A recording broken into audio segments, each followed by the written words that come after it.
காலை வணக்கம் நண்பர்களே.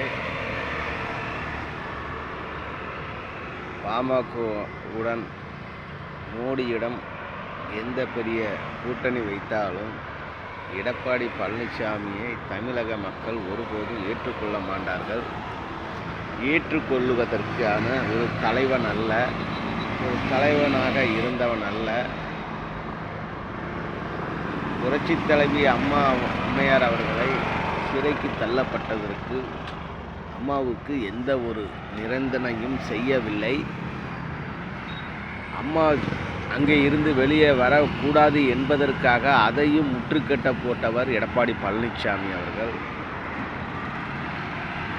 தியாகத்தலைவி சின்னம்மா அம்மையார் அவர்கள் உருவாக்கப்பட்டவர்கள். ஜெயக்குமார் போன்ற எல்லாரையும் பதவியில் அமர வைத்தவர். பணத்துக்காகவும் பதவிக்காகவும் ஓசம் போட்ட ஜெயக்குமார் அவர்களையே இன்று அவருடைய பின்தள்ளப்படுகிறார். அவருக்கே மரியாதை இல்லாத போய்விட்டது. இதை இப்போ இருக்கின்றவர்கள் உணர வேண்டும் என்பதற்கு எனது அன்பான வேண்டுகோளை இந்த நேரத்தில் சொல்ல கடமைப்படுகிறேன். ஒருபோதும் எடப்பாடி பழனிசாமி போன்றவர் முதலமைச்சர் பதவியில் உட்கார முடியாது, ஏற்றுக்கொள்ள மாட்டார்கள் என்பதையும் இந்த நேரத்தில் சொல்ல கடமைப்படுகிறேன். விஜய் போன்றவர்கள் பின்னால் போகும் என் தமிழக மக்களே, நீங்கள் முட்டாள் மக்களாக இருக்கக்கூடாது என்பது என் அன்பான வேண்டுகோளை இந்த நேரத்தில் சொல்ல கடமைப்படுகிறேன். சோத்துக்கு வழி இல்லாமல் கஷ்டப்பட்டு கொண்டிருக்கின்ற போது விஜய் ஏசியில் படுத்து தூங்கி கொண்டு சம்பாதித்து கொண்டு இருந்தவர் அவருடைய சுயநலத்துக்காகவும் லாபத்துக்காகவும் இந்த முறை அவர் முதல்வர் ஆகிவிடணும் என்று நினைத்து கொண்டிருக்கிறார்கள்.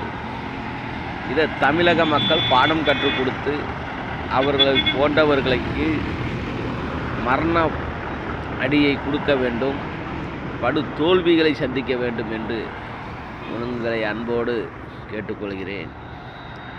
நம்மளை முட்டாளாக்கும் எந்த ஒரு அரசியல்வாதியும் வரக்கூடாது என்பதையும் எனது அன்பான வேண்டுகோளை இந்த நேரத்தில் சொல்ல கடமைப்படுகிறேன். இப்படி முட்டாள் மக்களை நம்மளை ஏமாற்றி கொண்டிருக்கின்றவர்களை எப்போது நம்ம தோற்கடிக்க வேண்டும், அவர்களை முதல்வராக உட்காரக்கூடாது என்பது எனது அன்பான வேண்டுகோளை இந்த நேரத்தில் சொல்ல கடமைப்படுகிறேன். சாதி கட்சி தலைவர்கள் நம்மளை ஏமாற்றுவது வழக்கமாகி கொண்டு இருக்கிறது. இதை நம் முட்டுக்கட்டப்பட வேண்டும் என்று சொல்லி எனது அன்பான வேண்டுகோளை நன்றி.